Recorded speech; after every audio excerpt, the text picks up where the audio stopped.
जय हो श्री कृष्ण भगवान। यदा संहर्ते चायं कुर्मो अंगानि विसरुषः इंद्रियाणि इंद्रियार्थेभ्यस्तस्य प्रज्ञा प्रतिष्ठिता। श्री कृष्ण भगवान कहते हैं, कछुआ सब ओर से अपने अंगों के जैसे समेट लेता है, वैसे ही जब यह पुरुष इंद्रियों के विषयों से इंद्रियों को सब प्रकार से हटा लेता है, तब उसकी बुद्धि स्थिर है, ऐसा समझना चाहिए। विषया विनिवर्तन्ते निराहारस्य देहिनः रसवर्जरसो अपयस्य परम दृष्ट्वा निवर्तते। इंद्रियों के द्वारा विषयों को ग्रहण ना करने वाले पुरुष के भी केवल विषय तो निवृत्त हो जाते हैं, परंतु उनमें रहने वाली आसक्ति निवृत्त नहीं होती। इस स्थित प्रज्ञ पुरुष की तो आसक्ति भी परमात्मा का साक्षात्कार करके निवृत्त हो जाती है।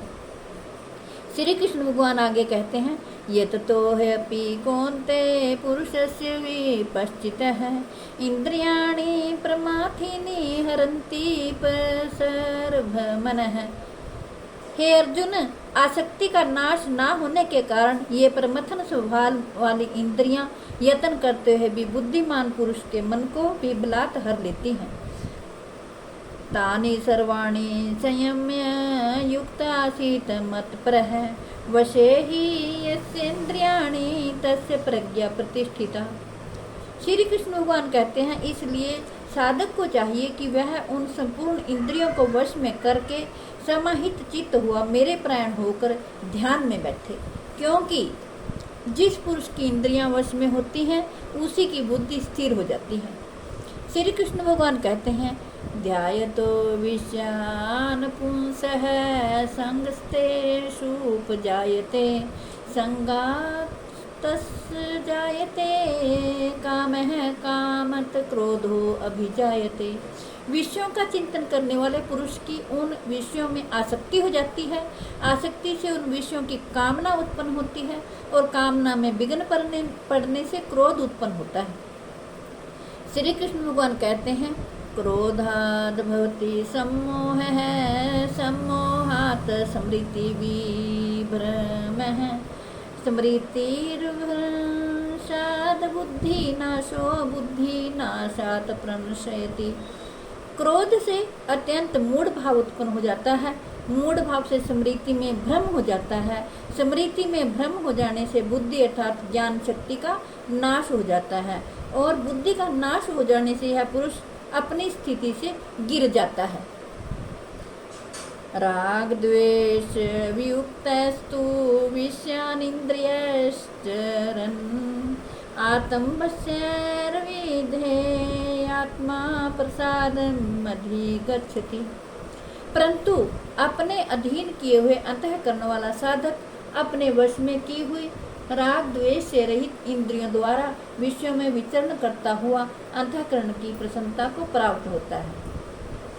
प्रसादे सर्व दुःखानां हानिरस्योपजायते प्रसन्न चेतसो ह्यशु बुद्धि पर्यवतिष्ठते।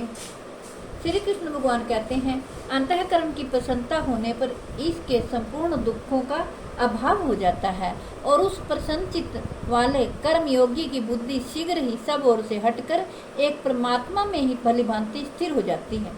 नास्ति बुद्धिर्युक्तस्य न चायुक्तस्य भावना न च भावयतः शांतिर्शान्तस्य कुतः सुखम। ना जीते हुए मन और इंद्रियों वाले पुरुष में निश्चयात्म का बुद्धि नहीं होती और उस अयुक्त मनुष्य के अंतःकरण में भावना भी नहीं होती तथा भावनाहीन मनुष्य को शांति नहीं मिलती। जय हो श्री कृष्ण। और शांति रहित मनुष्य को सुख कैसे मिल सकता है? श्री कृष्ण भगवान कहते हैं, इंद्रियाणाम हि चरताम यन्मनो अनुविधीयते तदस्य हरति प्रज्ञा वायुर्नावमिवाम्भसि। क्योंकि जैसे जल में चलने वाली नाव को वायु हर लेती है, वैसे ही विश्व में भी चलती हुई इंद्रियों में से मन जिस इंद्रिय के साथ रहता है वह एक ही इंद्रिय इस आयुक्त पुरुष की बुद्धि को हर लेती है। तस्मादस्य महाबाहो निगृहीतानि सर्वशः इंद्रियार्थेभ्यस्तस्य प्रज्ञा प्रतिष्ठिता।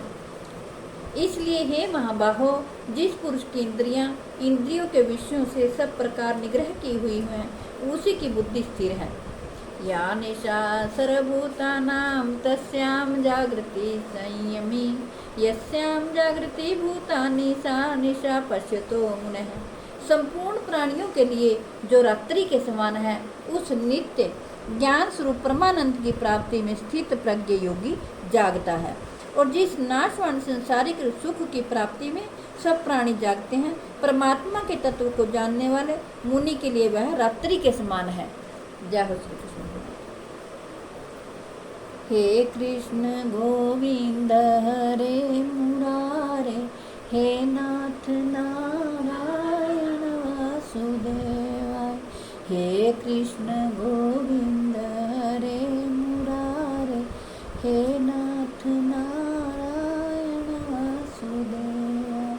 हे कृष्ण गोविंद हरे मुरारे, हे नाथ नारायण वासुदेवाय। हे कृष्ण गोविंद हरे मुरारे, हे नाथ नारायण वासुदेवाय। श्री कृष्ण भगवान आगे कहते हैं, जैसे नाना नदियों के जल सब ओर से परिपूर्ण अचल प्रतिष्ठा वाले समुद्र में उसको विचलित ना करते हुए ही समा जाते हैं, वैसे ही सब भोग जिस स्थित प्रज्ञ पुरुष में किसी प्रकार का विकार उत्पन्न किए बिना ही समा जाते हैं, वही पुरुष परम शांति को प्राप्त होता है, भोगों को चाहने वाला नहीं। विहाय कामान्य सर्वान् पुंश्चरति निःस्पृहः, निर्ममो निरहंकारः स शान्तिमधिगच्छति। जो पुरुष संपूर्ण कामनाओं को त्याग कर ममता रहित, अहंकार रहित और स्पृहा रहित हुआ विचरता है, वही शांति को प्राप्त होता है, अर्थात वह शांति को प्राप्त होता है। हे अर्जुन, यह ब्रह्म को प्राप्त हुए पुरुष की स्थिति है। इसको प्राप्त होकर योगी कभी मोहित नहीं होता और अंत काल में भी इस ब्रह्म स्थिति में स्थित होकर ब्रह्मानंद को प्राप्त हो जाता है। जय हो श्री कृष्ण। हे कृष्ण गोविंद हरे मुरारे, हे नाथ नारायण वासुदेवाय। हे कृष्ण गोविंद हरे मुरारे, हे नाथ नारायण वासुदेवाय। जय हो।